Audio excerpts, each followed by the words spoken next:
Hello everyone, I welcome all of you to Bihar PCA Sutra, and this is lecture number 4 of One Stop Solution series. Today we are going to discuss topic number 7 and topic number 8. Topic number 7 is related to Genji revolt which happened in Nepal. जो नेपाल में Genji revolt हुआ तो उसके बारे में है, और topic number 8 पे हम लोग डिस्कस करेंगे लद्दाख 6 शेड्यूल डिमांड जो आ रही है 6 शेड्यूल में ऐड करने की, तो उसके बारे में हम लोग बात करेंगे पूरी डिटेल्ड में, अभी समझेंगे। आप सबके साथ ये पीडीएफ ऑलरेडी शेयर कर दी गई है, तो इस पे हम लोग बात करेंगे।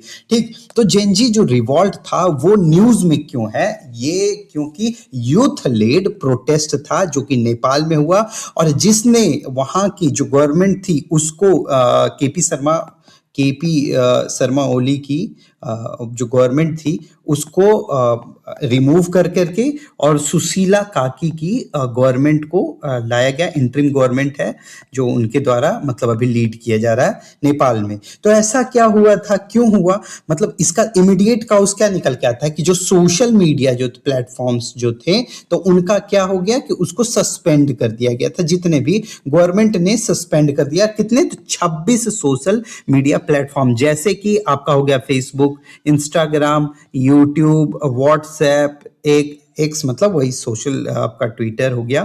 तो ये जो 26 जो सोशल मीडिया जो प्लेटफॉर्म्स थे, तो ये सबसे पहले आपका क्या कर दिया गया, तो इसको बैन कर दिया गया था, वहां पे सस्पेंड कर दिया गया था। ठीक, पहला रीजन। दूसरा जो रीजन वाई जिस पे हम लोग अभी बात कर रहे हैं कि वाई जेनजी रिवॉल्ट अकर्ड, क्यों हुआ, हैपन क्यों हुआ, ठीक है, तो इसका कुछ ना कुछ बैकग्राउंड होगा। तो पहला हमने देखा जो इमीडिएट रीजन क्या था कि 26 जो सोशल मीडिया थे तो उनको क्या कर दिया गया, बैन कर दिया गया था, सस्पेंड कर दिया गया था। ठीक है, उसका सेकंड जो मोस्ट इंपॉर्टेंट जो पॉइंट आएगा यहाँ पे कि जो वहां का यूथ का एम्प्लॉयमेंट, अंडर एम्प्लॉयमेंट जो था वो डिक्रीज होकर के, मतलब वहां पे रोजगार की बहुत कमी, मतलब कि अनएम्प्लॉयड यूथ जो थे वो बहुत ज्यादा थे, और अनएम्प्लॉयमेंट कितना बढ़ करके हो गया था, तो 20% से भी ज्यादा किसके बीच में, तो यूथ के बीच में, मतलब यूथ के पास जॉबलेसनेस थी।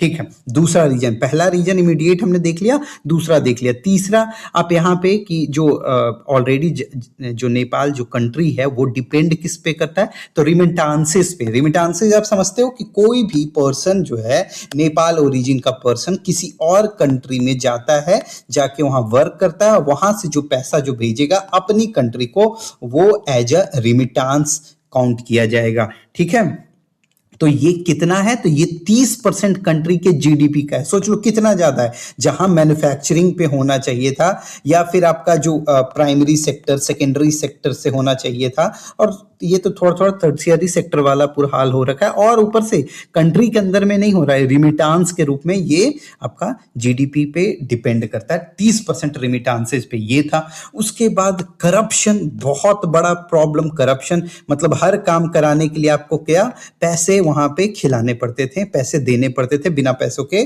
काम नहीं हो रहा था। उसके बाद क्या हुआ कि जो वहां के जो किड्स थे, जो नेपो किड कहते हैं जिनको, ठीक है, नेपो किड्स जो हैं वहाँ के नेपाल के जो भी नेपो किड्स थे, तो वहाँ पे क्या था कि उन लोग की लाइफ जो लिविंग स्टैंडर्ड था, लाइफ का जो लिविंग स्टैंडर्ड था, स्टैंडर्ड ऑफ लिविंग था, बहुत ज़्यादा लेविश था। ठीक है, और जबकि जो आम जो जनता है, आम जो नॉर्मल जो पीपल है, उनको क्या गरीबी फेस करनी पड़ रही थी। तो ये आप एक तरफ सोचो कि कितना इनइक्वालिटी का एग्जाम्पल दिख रहा है यहाँ पे। आप क्या बड़े बड़े ब्रांड्स जैसे रोलेक्स हो गए, लुई विटॉन हो गई, अलग अलग जो भी, ठीक है, तो उसको यूज कर रहे थे, और जो नॉर्मल जो पीपल हैं क्या उनके पास खाने तक के पैसे की दिक्कत है, गरीबी बहुत ज्यादा है। तो ये क्रिएट करता है इनइक्वालिटी जो कि ऑब्वियस है, और इससे क्या होता है कि जो सोशल जो फैब्रिक है, जो सोसाइटी का जो फैब्रिक है वो क्या उस पर इम्पैक्ट करता है, उसको डिसमेंटल करता है। ठीक है, उसके बाद क्या नेक्स्ट जो इंपॉर्टेंट जो यहाँ पे पॉइंट जो निकल के आता है कि जो प्राइम मिनिस्टर वहां के हैं, टोटल कितना बार गवर्नमेंट चेंज हो चुकी है नेपाल में, तो 14 बार, और सिर्फ 2008 से 2025 के बीच में कितनी बार सरकार बदली जा चुकी है, तो 14 बार। तो ये आपका these are the most important reason why Genji revolt occur in Nepal. तो नेपाल में क्यों जेंजी रिवॉल्ट हुए, तो इसका जो मेजर जो रीजंस जो हैं वो आप सबके सामने हैं। ठीक है, उसके बाद क्या हुआ कि यहाँ पे जब जेंजी रिवॉल्ट जब अकर हुआ तो फिर क्या हुआ कि वहाँ पे तो ऑब्वियस है कि जब रिवॉल्ट होगा कोई भी तो डेथ होगा, इंजरीज होगी, तो वो डेथ इंजरीज हुई। उसके बाद गवर्नमेंट को इस्तीफा देना पड़ा और वहाँ पे कौन आ गई, इंटरिम गवर्नमेंट कौन चला रही है, तो सुशीला काकी चला रही है इंटरिम गवर्नमेंट। अब चाहो तो यहां से कोट नंबर 2 आपको जो दिख रहा है, our roti beti relationship reflects deep civilization and familial bond, है ना। तो ये आप डाल सकते हो, लिख सकते हो अपने आंसर में। ठीक है, वही रूट कॉज पे जिस पे हम लोग बात कर रहे थे कि पॉलिटिकल इनस्टेबिलिटी है, इलीट कैप्चर एंड करप्शन, वही नेपोकिड हमने जो अभी देख लिया। उसके बाद देखो यहाँ पे जैसे देखो इलीट जो अभी हमने उसके बारे में डिस्कस किया ना कि इलीट जो कैप्चर एंड करप्शन नेपोकिड के बारे में, तो हम लोग क्या यूज करते हैं, वही लुई विटॉन, शैनल का, पोर्शे का, रोलेक्स, गुची, यही सब। और 14 बार यहाँ पे तो आपको पता ही होगा कि 14 टाइम्स क्या हो गई है, तो गवर्नमेंट चेंज हो गई है। ठीक, उसका failure to implement comprehensive peace agreement, देखिए क्या होता था ना कि नेपाल में और मॉइस्ट के बीच में टसल रहता था, तो उन्होंने सरेंडर जाकर के कर दिया था 2006 में। तो उसके बाद भी जब आर्म्ड कॉन्फ्लिक्ट तो रुक गया, ठीक है, लेकिन उसके बाद भी उनको जस्टिस नहीं मिल पाई, जो भी मतलब जो प्रोविजंस जो थे वो पूरे तरह से कैरिड आउट नहीं हो पाए। तो ये दिक्कत निकल के आई, तो ये भी फेलियर रहा, ये भी सही नहीं रहा। इकोनॉमिक इनइक्वालिटी जिसकी हम लोग बात कर रहे थे, अनएम्प्लॉयमेंट कंट्री की, और नॉर्मल जो यूथ की तो हमने देखी 20%, जो नॉर्मल भी है वो कितना है, तो 10.7% था क्या 2024 में अनएम्प्लॉयमेंट थी। तो इस तरह के इतने सारे रीजंस थे। और ये जो सप्रेशन ऑफ डिजिटल एक्सप्रेशन, यही डिजिटल एक्सप्रेशन क्या आ गया, सोशल मीडिया पे जो बैन कर दिया, तो सप्रेशन कर दिया ना कि उनके वॉइसेस को आपने सप्रेस कर दिया, फ्रीडम ऑफ स्पीच को आपने क्या किया, तो सप्रेस कर दिया। तो ये सब दिक्कत थी। तो इसके कारण these are the root causes of Gen Z revolt. अभी तक आपने रूट कॉजेज समझ लिया। अब हम लोग यहां पे देखेंगे कि फीचर्स कैसे थे, क्या फीचर्स था। तो यूथ लेड मोबिलाइजेशन, मतलब जो इसमें कौन से पार्टिसिपेट कर रहे थे, तो स्कूल किड, ठीक है, स्कूल किड्स कर रहे थे, कॉलेज किड कर रहे थे, जो भी मतलब कि मोस्टली यूथ लेड था। ठीक है, उसके बाद क्या है कि डिजिटल एक्टिविज्म सर्ज।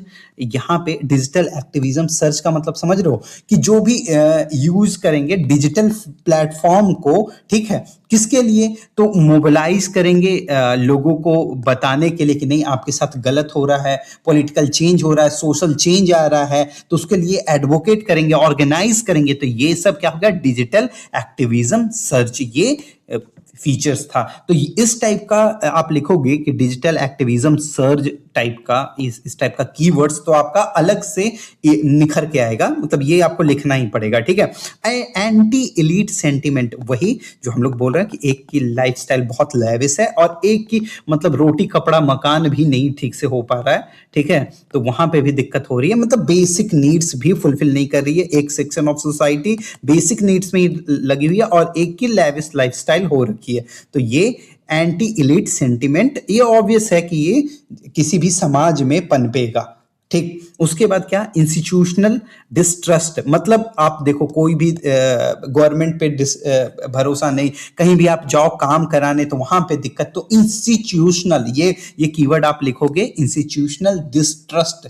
ठीक है, सोशल मीडिया तो ये ट्रिगर पॉइंट बना ही। और regional ripple effect, ripple effect मतलब समझते हो, मतलब मान लो आप देखते हो बहुत सारे ऐसे आपने क्यू को सेट कर रखा है। ठीक है, मान लो एक पे आपने फोर्स अप्लाई किया तो क्या होगा ना, आपको दिखेगा कि एक पे आपने किया तो बाकी भी उसका इंपैक्ट से वो गिर जाएंगे। तो इसको कहते हैं रिपल इंपैक्ट। तो एक रीजन में मान लीजिए ये जो नेपाल है, तो नेपाल के एक रीजन में ज्यादा स्टार्ट हुआ, मान लीजिए काठमांडू से स्टार्ट हुआ, तो बाकी करके धीरे धीरे धीरे धीरे वहां के सारे डिस्ट्रिक्ट्स में क्या फैल गया। तो इसको कहते हैं रीजनल रिपल इफेक्ट। ठीक है, तो यहां तक आपने फीचर्स देख लिए। उसके बाद अब हम लोग देखेंगे क्या कि डिटेल्ड इंडिया पे क्या इम्पैक्ट पड़ेगा, इंडिया पे क्या, क्यों रीजन, क्या दिक्कत है, इंडिया के साथ क्या इसका प्रभाव क्या पड़ेगा। तो आप खुद बोलोगे कि जो ओपन बॉर्डर जो सेंसिटिविटी है, क्या इंडिया और नेपाल कितना बॉर्डर शेयर करता है, तो 1751 किलोमीटर का बॉर्डर शेयर करता है। अब यहाँ पे आप कीवर्ड क्या लिखोगे, तो ओपन बॉर्डर डिप्लोमेसी, जो इंडिया और नेपाल वही जो बॉर्डर शेयर करता है, पीस एंड गवर्नमेंट। तो क्या होगा कि इनस्टेबिलिटी इंपैक्ट क्या करेगा, माइग्रेशन, ये बहुत इंपॉर्टेंट चीज है। उसके बाद और क्या, ट्रेड। नेक्स्ट इंपॉर्टेंट सिक्योरिटी, आपको पता होगा कि पाकिस्तान के जो हैंडलर्स हैं या स्लीपर सेल हैं, तो वो इन्फिल्ट्रेट कर सकते हैं किसके थ्रू, मतलब यहाँ नेपाल, नेपाल से कहाँ आएंगे, बिहार, बिहार से इंडिया में कहीं भी जा करके वो मतलब हारमोनी जो हम लोग की, जो पीस एंड हारमोनी के साथ हम लोग जो रह रहे हैं, उस पर वो चोट पहुंचा सकते हैं, उसको वो हैम्पर कर सकते हैं। तो ये सब पॉइंट्स आप डालते। ठीक, चलिए अब हमने पहला समझ लिया क्या रीजन है, क्यों कैसे इंपैक्ट करेगा वो समझ लिया। दूसरा आप देख रहे हो यहाँ पे मधेसी जो तराई डायमेंशन यहाँ पे दिख रहा है, आइडेंटिटी पॉलिटिक्स। आपने देखा होगा कि अभी जैसे ही नेपाल में कुछ इलेक्शन होता है, कुछ होता है, तो उन लोग रिलेट करते हैं माँ जानकी के साथ, माँ सीता के साथ। और कहीं ना कहीं जो ये जो यहाँ से जो बिहार का जो रीजन निकल करके आता है, तो बिहार है मान लीजिए, ये जो तराई जो रीजन है, ये जो बिहार का है, और यहाँ जो आप ये जो देख रहे हो ये जो नेपाल का है, तो ये कितना परसेंट पॉपुलेशन कवर करता है, तो 30% अकेले जो मधेसी ट्राइब है। और इनकी आइडेंटिटी कहाँ से मिलती है, ये मतलब इंडिया रिलेटेड, जो नॉर्दर्न जो इंडिया है उनसे रिलेट करते हैं। तो हम लोग के लिए उनका भी सिक्योरिटी, उनके लिए भी हम लोग को सोचना पड़ता है, ठीक है, क्योंकि वो इंडियन से मैच करते हैं, तो हमारा भी इंटरेस्ट उनसे रिलेटेड है ना। तो मधेसी कम्युनिटी जो रिसाइड करते हैं नेपाल के ट्राई रीजन में, बॉर्डरिंग बिहार करते हैं, और जब जब उन पे दिक्कत होगा तो क्या होगा कि बिहार में जो बाकी लोग माइग्रेट करके आ जाएंगे। तो ऑलरेडी आप जानते हो बिहार में जो 1106 है हम लोग का जो डेंसिटी बहुत ज्यादा है पर स्क्वायर किलोमीटर, जो डेंसिटी है बिहार की ऑल ओवर इंडिया सबसे ज्यादा है। और माइग्रेशन अगर होता है तो और बहुत ज्यादा असर पड़ेगा। और हम लोग का क्या कि हिस्टोरिक लिंकेज है, जो रोटी बेटी जो हम लोग एग्जाम्पल देते हैं, तो जो फीमेल्स जो बिहार की जो बेटियां बहुत की शादी वहाँ नेपाल में हो जाती हैं, जो बॉर्डरिंग विलेज से होते हैं, तो उनकी शादी कहाँ हो जाती है, नेपाल से। और नेपाल के लोग जॉब करने के लिए अलग अलग पार्ट ऑफ कंट्री इंडिया में आते हैं, ठीक है। और आपको जहाँ तक पता होगा कि वो लोग मिलिट्री में भी, हम लोग का जो आर्मी है वहाँ पे भी उनका अलग से रेजिमेंट है, ठीक। तो बहुत हम लोग का डीपली इंगेजमेंट है विथ नेपाल। तो हम लोग को क्या चाहिए कि वहां शांति बना रहे, वहां दिक्कत ना हो, ठीक। चलिए अब उसके बाद नेक्स्ट हम लोग देखते हैं कि ट्रेड एंड इकोनॉमिक डिपेंडेंसी। ये आपको पता है कि एक दूसरे पे इंटरडिपेंडेंट है, कौन, नेपाल और इंडिया। मतलब मोस्टली तो ज्यादा नेपाल है, बट इंडिया भी कुछ चीजों के लिए डिपेंडेंट है। क्यों, अगर हम लोग जो India account for nearly 60 to 70% of Nepal total trade. और हम लोग ना अपना जो कोलकाता और कोलकाता का जो हल्दिया जो पोर्ट है, वहां उनको दे रखा है कि आप बिल्कुल इसके थ्रू आप क्या कर सकते हो, कि आप ट्रेड कर सकते हो, ठीक है। उसके बाद ट्रेड डिस्प्यूट अफेक्ट लॉजिस्टिक, सही बात है, एंड बॉर्डर इकोनॉमीज। तो ये इसलिए इंपॉर्टेंट है। तो हमने ट्रेड वाला भी एंगल यहाँ पे कंप्लीट कर लिया। आगे देखते हैं रेमिटांस एंड माइग्रेशन लिंक। तो आपको पता है वही रेमिटांस 30% जो भेजते हैं, और Bihar also has high migration outflow. यहां देखना इनफ्लो नहीं है, आउटफ्लो, मतलब बिहार से कहां जाते हैं, वहां पे नेपाल में जॉब करने के लिए जाते हैं, ठीक है। उसके बाद economic instability increases migration pressure, ठीक। नेक्स्ट देखते हैं कि यूथ डेमोग्राफिक प्रेशर। अब देखिए यूथ डेमोग्राफिक प्रेशर के नीचे आपने देखा होगा डेमोग्राफिक डिविडेंड रिस्क, ये निकल करके आया डेमोग्राफिक डिविडेंड रिस्क। जैसे नेपाल है ना, जो यूथ वहां पे अनएम्प्लॉयड कितना है, तो 20% से प्लस है। और इंडिया भी है ना, वर्ल्ड का लार्जेस्ट जेनजी पॉपुलेशन कहाँ है, तो इंडिया में है। तो इससे क्या होगा कि डिजिटल नेटवर्क जो एक्सेलरेट करेगा मोबिलाइजेशन कैपेसिटी, एक्सेलरेट कर सकता है। तो ये ये पॉइंट भी वहां पे मेंशन करना होगा कि इंडिया के लोग भी इन्फ्लुएंस ना हो जाए किसी के बात में, जो कि अनकॉन्स्टिट्यूशनल वे से आपकी बातें को रखना, मतलब सही से अपने बात को नहीं पहुंचाना, ठीक है, गलत गलत मेजर्स लेकर के आप एक्शन लेकर उससे क्या होगा कि डिसरप्ट होगा हम लोग का फंक्शनिंग, हम लोग का कंट्री का जो अभी जो ग्रोथ है, तो उस पर क्या करेगा, तो इम्पैक्ट क्रिएट करेगा। तो ये सब जो पॉइंट्स है ना, ये किसी ना किसी तरीके से आपको ऐड करना पड़ेगा वहां पे, ठीक। उसके बाद आप क्या कि डिजिटल कॉन्स्टिट्यूशनल बैलेंस ये बना के, मतलब डिजिटल कॉन्स्टिट्यूशनलिज्म समझ रहे हो कि प्रोटेक्टिंग जो होगा ना फ्रीडम ऑफ स्पीच जो है, आउटलाइन जो है, इंश्योर क्या करता है कि डेटा प्राइवेसी जो है आपका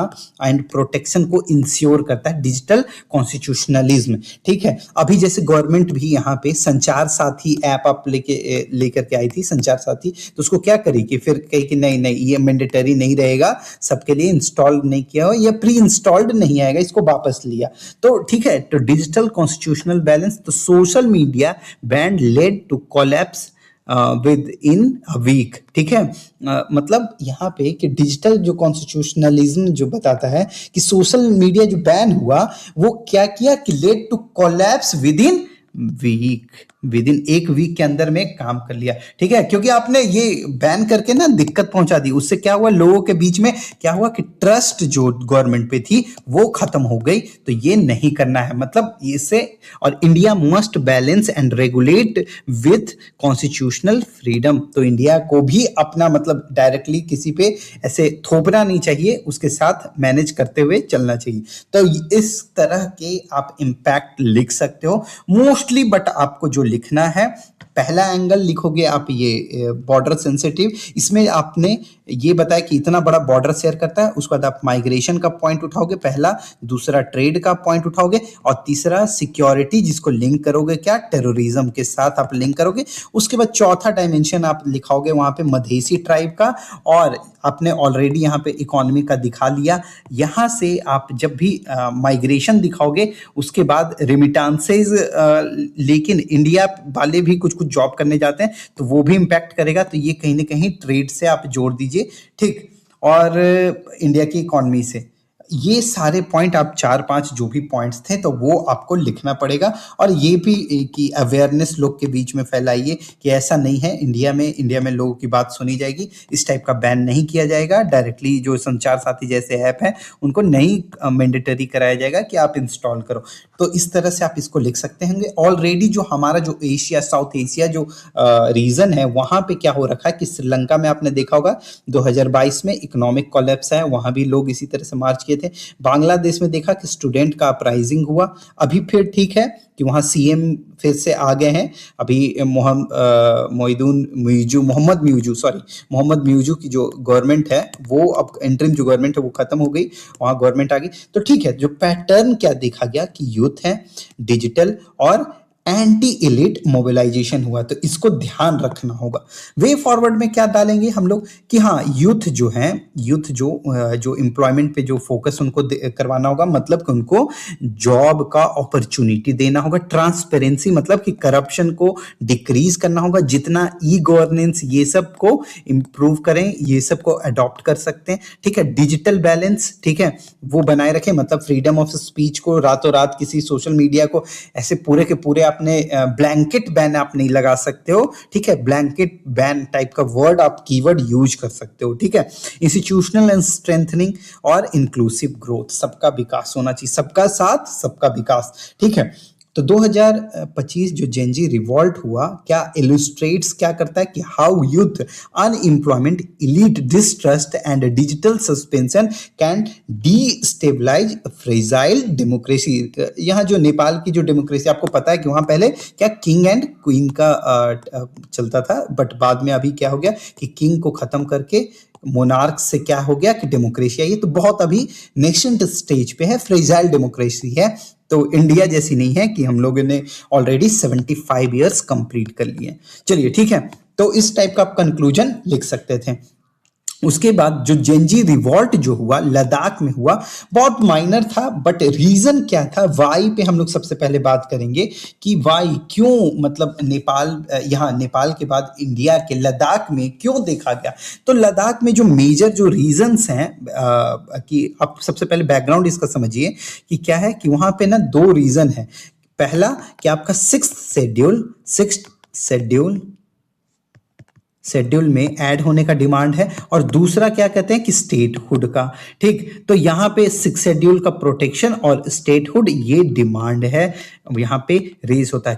कब रेज होना स्टार्ट हुआ, तो आपको पता होगा यूटी बना दिया गया लद्दाख को आर्टिकल 370 को एब्रोगेशन के बाद। ठीक है, मतलब कि आर्टिकल 370 को खत्म करने के बाद क्या बना दिया गया, लद्दाख को यूनियन टेरिटरी बना दी गई थी अगस्त 2019 में। उसके बाद एक डिमांड जो हमेशा आप देखते होगे न्यूज में, तो वो निकल करके आ रही है, वो क्या है, तो सिक्स शेड्यूल का प्रोटेक्शन और स्टेटहुड के लिए।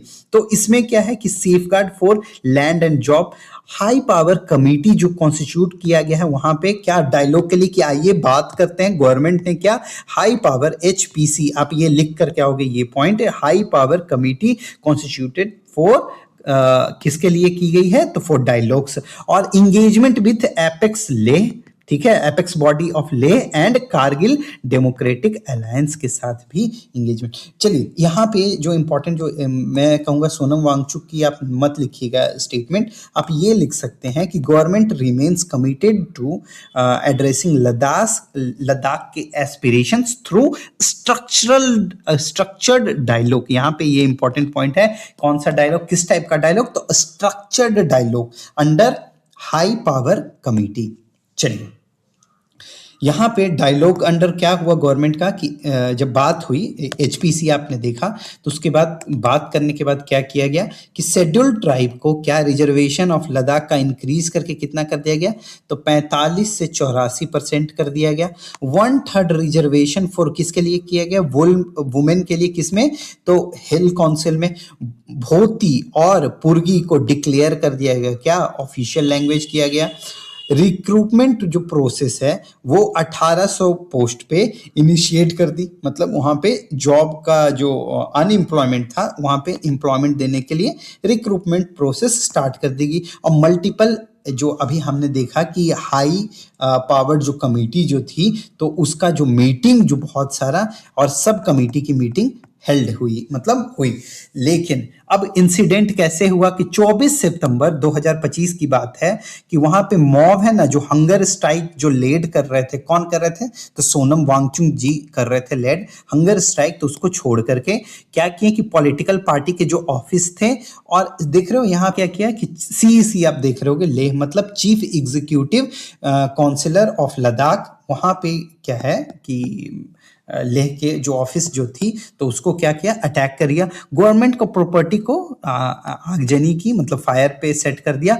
पुलिस व्हीकल टॉर्च, मतलब समझ रहे हो कि डेलिबरेटरी क्या किया गया कि आग के हवाले कर दिया गया, सेट ऑन फायर कर दिया गया। इसका मतलब ये हुआ 30 से ज्यादा पुलिस ऑफिसर जो भी थे या सीआरपीएफ के जो जवान थे, तो वो क्या हुए, इंजर्ड हो गए। और क्या हुआ कि उनको फायरिंग करनी पड़ी सेल्फ डिफेंस में, लेकिन 4 बजे तक सिचुएशन ये मतलब सॉल्व हो गई, सॉर्ट हो गई। तो ये आप इंसिडेंट में ना कुछ ही पॉइंट आप लिखना, सारा ये सब मत लिखना कि पूरा टाइम आप बता रहे हो, ये सब बता रहे हो, नहीं, बस कैसे कैसे हुआ ये बता सकते हो, आप फ्लो बता सकते हो कि कैसे स्टार्ट हुआ फ्रॉम दिस पॉइंट। आप ऐसे एक साइकिल बता दो इस टाइप से कि ऐसे कंप्लीट हुई, आफ्टर दैट पुलिस को एक्शन लेना पड़ा। ठीक है, तो इस तरह से आप बता सकते हो।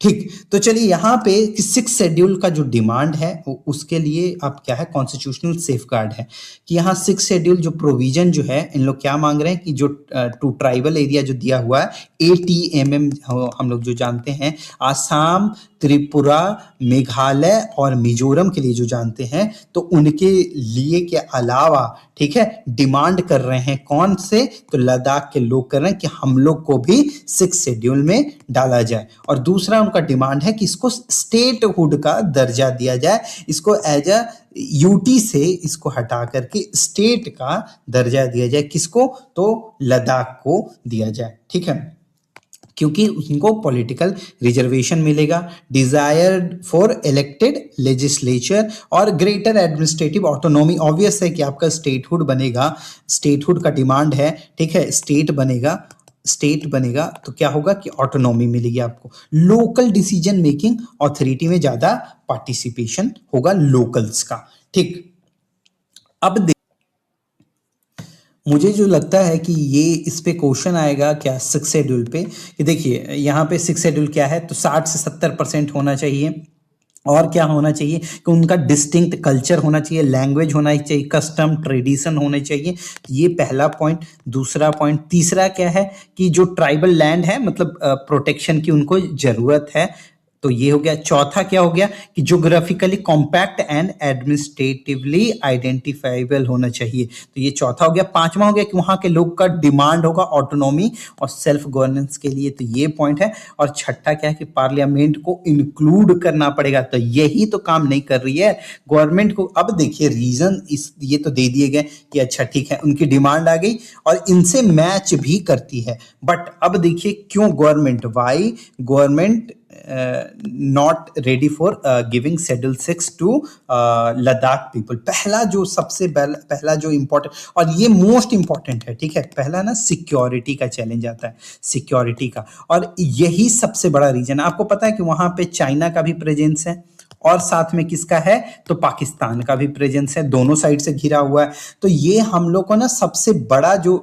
दिक्कत जो प्रोवाइड कर रहा है यहाँ पे, इनको प्रोवाइड करने के लिए 6 शेड्यूल में डालने के लिए यही रीजन देता है कि यहाँ सीधे सीधे इंडिया की सिक्योरिटी पे असर पड़ जाएगा, इसका इंपैक्ट हो जाएगा। दूसरा कि ऑलरेडी ना लद्दाख को ऑलरेडी क्या दिया गया है, तो लद्दाख ऑटोनोमस हिल डेवलपमेंट काउंसिल LAHDC ऑलरेडी इनको प्रोवाइड कर दिया गया है, ऑलरेडी है, इनको मिला हुआ है, तो इसलिए इनको 6 शेड्यूल में ऐड होने की जरूरत नहीं है। और जो लास्ट आप कह रहे हो कि पार्लियामेंट को क्या करना पड़ेगा कि अमेंड करना पड़ेगा, क्यों, क्योंकि जो 6 शेड्यूल का जो प्रोविजन है वो सिर्फ किसके लिए, तो नॉर्थ ईस्ट जो भी स्टेट्स हैं उनके लिए है, ना कि लद्दाख या कहीं और के लिए है। 6 शेड्यूल का प्रोविजन ही नहीं है, तो वो क्या करना पड़ेगा, तो कॉन्स्टिट्यूशनल अमेंडमेंट करना पड़ेगा, इनमें डालना पड़ेगा।